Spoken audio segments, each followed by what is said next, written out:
Labadiena, bičiuliai. Šiandienos tema bus labiausiai rūdėjantis automobiliai. Pašnekėsime apie 5 gamintojus, kaip sakant, nuo 5 vietos iki 1 vietos pagal labiausiai rūdėjančius kėbulus. Video kaip visada bus įdomus, naudingas, pasidalink, paspaus laiką, palik komentarą bei paspaus sekti, jeigu dar to nesi padaręs. Pradedam. 5 vieta, bičiuliai. Tai būtų VA grupės automobiliai. Škodos pagrindė ir Volkswagenai. Iš Volkswagenų būtų Passatai, Golfai, Polo, Tiguanai.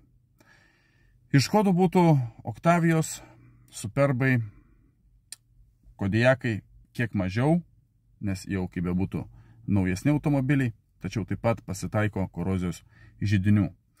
Pagrindė rūdyja durų apačios, arkos, slenkščiai, kas dar, bagažinių apačios. Čia būtų pagrindas. 4 vietoje būtų Nissanai. Tai pagrindė būtų Qashqai, X-Trailai ir Nautai. Vėlgi, apie visus automobilius, ką dabar čia kalbėsime, tai bus apie 2010 metai ir į viršų. Nes, senesni jau, manau, tikrai nebėra aktualu. Tai vat, esmė tokia, kad Nissanai, Nissanams, X-Trailams, Qashqaiams ir Nautams pagrindas rūdyja tai dugnai, pakabos elementai, durų apačios, arkos. Čia būtų pagrindas. Kodėl? Todėl, kad yra silpnas, kaip sakant, antikorozinis nuo druskų. Todėl Nissanai, sakyčiau, būtų 4 vietoje. Bus ir blogiau. 3 vietoje garbingai įsitaiso Fordai, bičiuliai. Tai čia būtų Mondeo, Focusai, S-Maxai, Galaxy, C-Maxai taipogi. Tiems automobiliams pagrindė problemos su korozija yra dugne, taip pat mėgsta korozuoti durelių apačios, mėgsta korozuoti bagažinių dangčiai. Čia, sakyčiau, būtų tokie pagrindiniai 3 židiniai.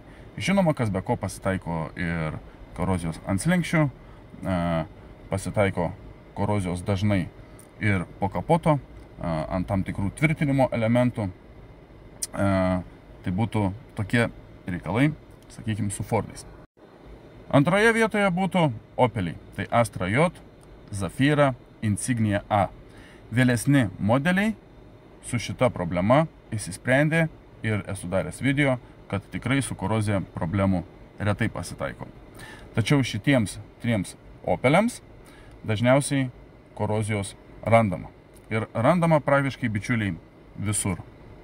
Ir ant durelių, ir ant arkų, ir sparnai, ir tie patys dangčiai, ir kapoto priekiai. Žodžiu, praktiškai visur. Ir ką, 1 vietoje labiausiai rūdėjantis automobiliai tai būtų Mazda. Ir Mazda automobiliai, sakyčiau, absoliučiai visi iki 2012 metų. Kodėl? Todėl, kad labai silpna antikorozinė danga, bičiuliai. Gauna mūsų druskų, gauna mūsų oro sąlygų ir yra tiutių baba. Nuo 13-14 metų Mazda su šituo reikalu, kaip sakant, pasitaisė. Pasitaisė, tai turiu omeny, kad yra geriau. Tačiau taip pat korozijos ant automobilių pasitaiko. Instagramas važiuojam auto, bičiuliai. Sukelsiu šiandienos nuotykius, bus vėlgi ką pamatyti.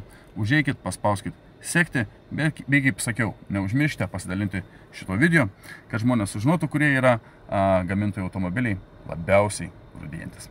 Ačiū visiems ir gražaus jums likusio vakaro.